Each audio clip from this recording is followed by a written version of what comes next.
যে আমি চুমু দিতে চেয়েছি এবং সেই বিরুদ্ধে এখন নিপুণ নিজে করছে না, আপনি বলেননি জামাই তুমি কান্দোকে, আমার শাশুড়ি আম্মা আমার চেহারাই এরকম। একটা সংবিধান হলো একটা দেশের জন্য যে গঠনতন্ত্র, ওটাকে সংবিধান বলে। আর যদি বিভিন্ন সমিতি সামাজিক রাজনীতি, সেটা হলো গঠনতন্ত্র। গঠনতন্ত্র পরিবর্তন আনা হয় নাই, গঠনতন্ত্র আগে যা আছে সেইটা আছে। গঠনতন্ত্র পরিবর্তন আনতে হলো মানে তুঠাত মেজরিটি লাগবে সাধারণ ভোটারদের, সেটা করা হয় নাই। তবে ওটা এখনও আছে, এটা এখনও বলবৎ আছে এবং ওইভাবেই নির্বাচন পরিচালনা হওয়া দরকার। আমি নিপুণ প্যানেলে এসেছি বলেই যে বলবো যে গঠনতন্ত্র পরিবর্তন করা হয়েছে, না, পরিবর্তন করা হয়নি। নিপুণের প্যানেলে কেন আমি নির্বাচন করছি 2 বছর তো বিরুদ্ধে বলছি, আমি তো এখনও বিরুদ্ধে বলছি, ওই কথাটার বিরুদ্ধে বলছি। কোন কথাটা? যে আমি চুমু দিতে চেয়েছি এবং সেই বিরুদ্ধে এখন নিপুণ নিজে করছে না, আপনি বলেননি, আমি আমার নিজের কানে শুনিনি, আমি আরেকজনের কানে শুনেছি। তাহলে তো ওই বিরুদ্ধে আমি এখনও করছি। মৃত্যু করব, আমার সন্তানরা আমার মৃত্যুর পরও করবে।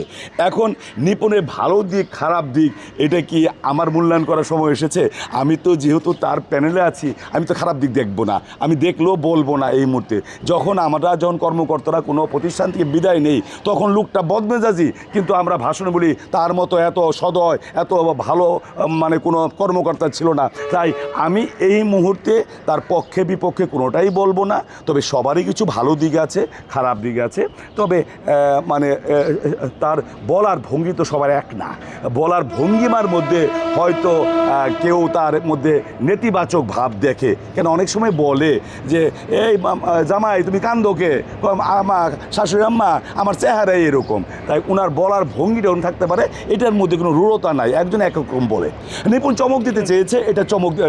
হ্যাঁ, কেন নিয়েছে? সে বুঝেছে যে তা আমার প্রতি একটা অবিচার করা হয়েছিল, অভিযোগ তুলে, সেটা হয়তো তিনি রিয়েলাইজ করেছেন যেটা।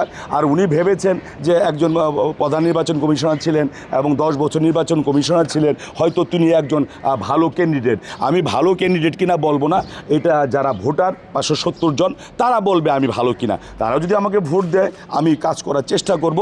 আমি নিপুণ হয়তো এটাই ভেবেছে যে হয়তো তার যে অনুশোচনা হতেও পারে যে এটা অন্যের মুখে শুনে আমি তার বিরুদ্ধে অভিযোগ দিয়েছি, এর জন্য তার প্যানেল আমাকে নিয়েছে। এবং যদি ভোটাররা আমাকে ভোট দেয় আমি কাজ করার চেষ্টা করব সকলকে নিয়ে। তখন আমি আবারও বলি, এখনও আমি কারোর বিরুদ্ধে বলবো না, আমি নিজের পক্ষে বলবো এবং সবসময় নিজের প্যানেলের পক্ষে বলবো, কোনো প্যানেলের বিপক্ষে বলবো না, প্যানেলের পক্ষে বলবো, যেহেতু আমি এই প্যানেলে আছি, এটা আমার দায়িত্ব।